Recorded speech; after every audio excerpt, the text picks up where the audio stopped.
One time, when I told my new friend in class that I was queer, she seemed to act positive, and I also talked about how I was Christian because I talk about that just as openly.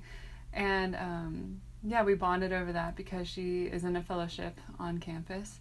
And then the next week, she was sure to mention a story about how her uncle was gay, but, after enough prayer from the family, he's not anymore.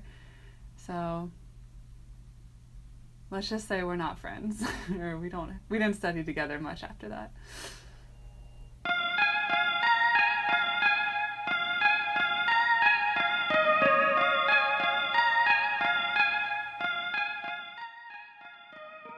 I am a leader of Prism, which is a queer Christian group on campus, and I'm an active member of Crew, which is formerly Campus Crusades for Christ.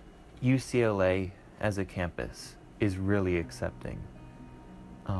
They create a lot of spaces for LGBT students and LGBT voices. But then what can be a ridiculous, room walk preacher to some people can just be very attacking. I still have one of their little things. Yeah, they gave me this card once. I was just looking for some queer event was coming up. I was trying to find information, so I took this guy's card, and on the back of it was just a lot of really harsh Bible passages. Here I am again, being singled out as the enemy of the church or something. My first year here, I joined a Christian fellowship, and I was one of the few gay people in that fellowship, openly gay. And I definitely felt a pressure to be extra good and extra wholesome, to the point where it was actually just kind of fake. I don't know. It was a lot of pressure, and I ended up leaving the fellowship because I didn't like that kind of pressure, because I already felt like I was being judged for being queer and being different in that way, so I felt like I had to mute my personal feelings on sexuality and other things. I think that being Christian is just, to me, having a relationship with God, so I had that and I maintained that even when I wasn't going to church or hanging out in the community. But what changed that is actually Prism at UCLA. I was missing talking about God with people so much, but I wanted to do it with people that loved me for who I was completely, not just 80% of me. So Prism was actually one of the best gifts that I could have imagined. So I definitely think there's hope to bridge the queer and Christian communities. I don't personally see them as being inherently at odds. I think that it is definitely outside cultural forces putting them at odds.